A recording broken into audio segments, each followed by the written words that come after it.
Hello guys! Bagong araw, bagong buhay. Magluto na naman tayo ngayon. Ang aking lulutuin ay steam fish lang tsaka gulay. Dahil nga umalis sila amo. Sabi ko sa kanya, i-chat na lang niya ako kapag nasa biyahe na sila. Kaya steam ko yung isda. Ngayon hindi ko pa pala siya nilinisan kasi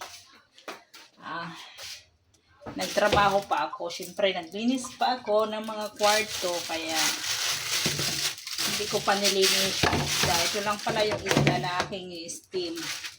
Ang bili namin ng isda nito ay $36. Halaga. Sa piso natin ay 1.5 na. Itong klase lang na ito guys, 1.5 pesos na. So, very expensive. Meron nga pala akong gulay dito. Ang gulay na ito ay aking binabad sa sin. Aking binaba, tapos siyempre hinugasan ko din ilang beses para malinis yung gulay kasi marami yung fertilizer na nilalagay, kaya kailangan hugasan na maigi. At siyempre dahil nga masikip yung aking lugar dito, ayan, ay gagawa tayo ng paraan para mailagay ko dito yung chopping board dahil nga sobrang maliit. So ilagay ko muna ito din at syempre kukuha ako ng chopping board na malaki. Yan ang chopping board na malaki. So hindi na pala siya kailangan hugasan dahil malinis naman yan. Lilinisan ko kasi itong isda, tatanggalin ko itong mga palikpik. So, dyan muna kayo guys sa aking harap. Sana yung aking scissors. Gagamitan ko pala siya ng gunting para yan. Tatanggalin ko yung dito. Ang tawag nito na isda dito sa Singapore ay prompet. Tawag nila nito prompet. Awang ko ano sa English yan. Ay sa atin. Ginaganyan ko lang siya ng kutsilyo para matanggal yung mga dumi.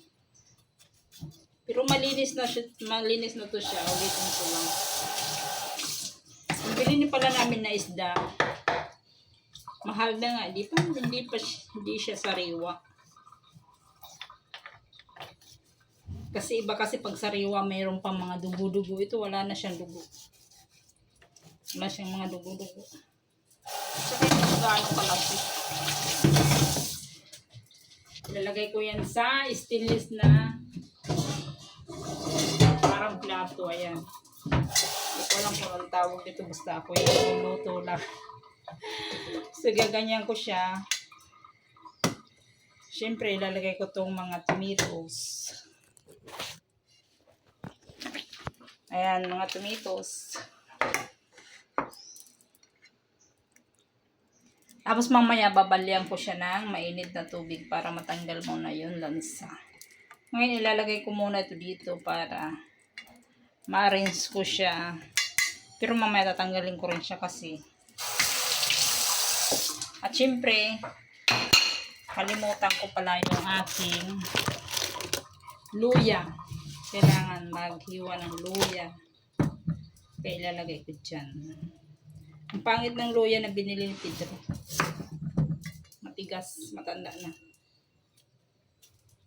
Pag matanda pala, matigas. Charot.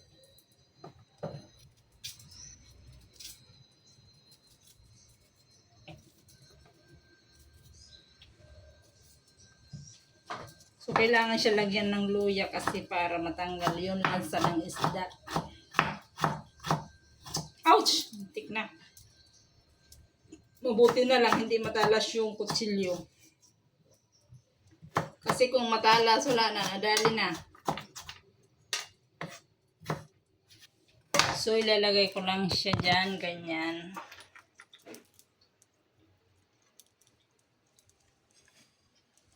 Tapos lalagyan ko to ng plum. So, kukuha pala ako guys ng plum. May tumatawag.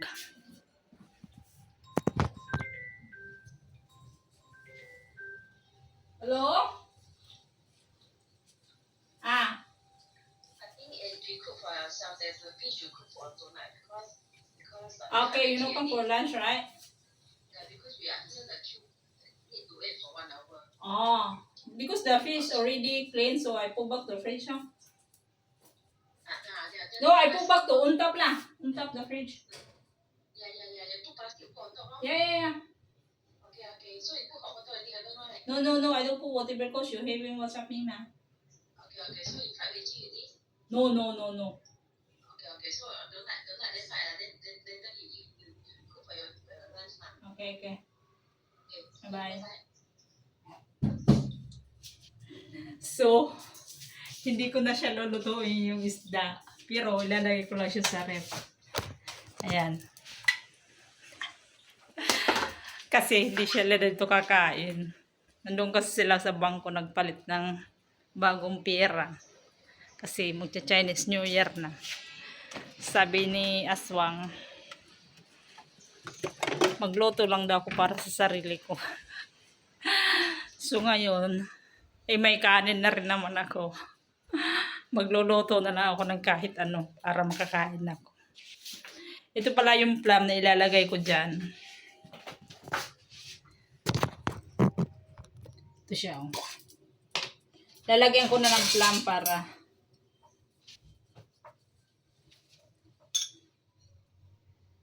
may lasa na. Yan. Isa lang ilalagay ko. Mabuti tumawag siya. Kasi, expect ko talaga na magluluto ako. So, ganyan lang siya, oh. Siyempre, pipisain itong ganyan.